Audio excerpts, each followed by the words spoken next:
I'm joined here today by Mike Jackson, who's coming off a win over Phil Brooks, CM Punk, whatever you want to call him, at UFC 225. Mike, how are you today?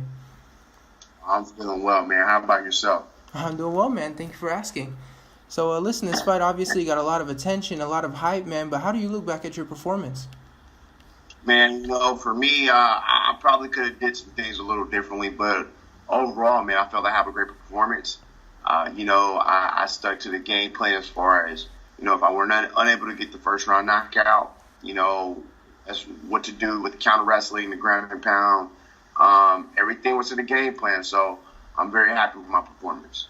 And obviously everybody kind of has their opinion on what they saw from CM Punk, but as someone who actually fought him, what did you think of his performance?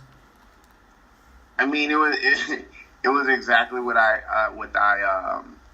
expected from him. I'm aware of his inexperience in the sport, and the other factors, his age, his not being as athletic as myself. It was really everything that I expected. And so obviously I'm sure you've watched the Mickey Golf fight to get ready, his training and all that stuff. Did you feel like you saw improvements from him? I mean, we can see that's a question that no one can answer because we didn't see anything. We didn't see anything from the golf fight, so we don't have a base to go from as far as an improvement level. I feel that if you're in the gym as he were and training in this time period, 2 years, you have to get better somehow.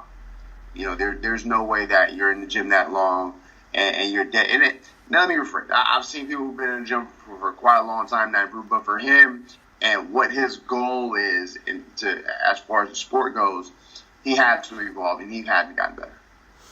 And so one of the things that kind of flew under the radar, everybody's busy talking about CM Punk and everything. This is actually your first professional MMA win. How did it feel to get your first one? I mean, I know what winning is like. Obviously, that was my first one as a pro in pro MMA. But man, I'm undefeated in boxing and kickboxing. All my wins were a knockout. So for me, I know what a win feels like. It was just a little different, being that it was the UFC, but. I mean, to me, a win is a win. And so one of the big, criticisms that people felt like you could have finished the fight and everything. What did you feel of all that criticism? I mean, it's just people that don't understand what's going on. It's like, look, man, first of all, like, they're not in there fighting. That's one. But I could have finished it, but it was one of those things like, look, it wasn't a situation where he and I are like trying to move up the rankings and compete for a title or anything like that. We're just doing it because we're entertained and we enjoy the sport.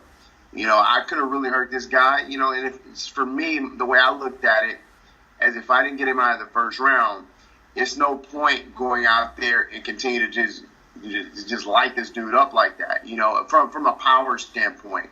Even going into the fight, I was telling people, like, I didn't want to hurt the guy. I like him. He's a nice cat. For me, it was more to prove a point. To prove a point that he wasn't on my level and that this wasn't for him. You have all these MMA fans who are upset. They're like, oh, you need to send him out of the sport. Well, I did that. But now the fans and people are upset, and Dana White and all these guys, they're upset that I didn't finish him, that I didn't give this dude brain trauma. And I didn't feel that it was necessary to do that. This guy has a family to go home to. And again, it's not like we're trying to move up the ranks. The dude just wanted to try it out. So who am I to say, I know I could have finished it any time. But I decided it was best to carry him. I knew that I wasn't going to, as far as like future fights go, like the future is uncertain, even before the things that Dana White had said. So for me, I wanted to maximize my exposure. And again, like you said, I could have done things a little different. I could have maybe passed his guard here and there, or did some things a little bit differently. But I didn't have to. I was very comfortable. I laid his guard. And he didn't want to open his guard. He kept his legs closed, and so I didn't even want to waste energy opening him while I'm in his guard and I'm landing these big shots. Why improve the position when I'm landing punches to the face, I'm landing punches to the body, I'm landing elbows, and there was no need. I pitched in the beat that I did. And so coming back to Dana White's comments, obviously he called you a goofball, which coming from Dana White, that's a big deal. What did you make of all his comments? Obviously he wasn't happy. Man, Dana White's an emotional cat. That's all it is, you know. So I can't let his criticism, you know, get to me or anything like that. It's unfortunate that he said these things on with his platform, because now you have the internet who can make their own decisions.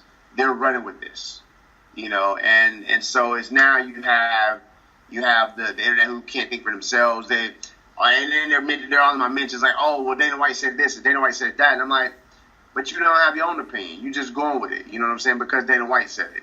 And a lot of times it's whatever Dana White says is gospel. But that's the only downside to it. You know, my Instagram mentions look like YouTube comments now, which isn't fun at all. But other than that, I'm cool with it. You know, it is what it is, man. I saw myself on a Daily Show last night, little small clip. So, I mean, it's all good, man. And so, there was talk of Dana cutting you and everything. What kind of contract did you sign a multiple fight deal, or was this kind of like a one-off thing with the UFC? No, it was a multiple fight deal, man. I'm still under contract. So, you know, look, I reached out to Dana. You know, hopefully he hits me back, and you know we can talk about it. Because again, I get from where he was sitting, it may have looked like I was showboating and taunting, but you know that's not my style, and it's not what I was doing.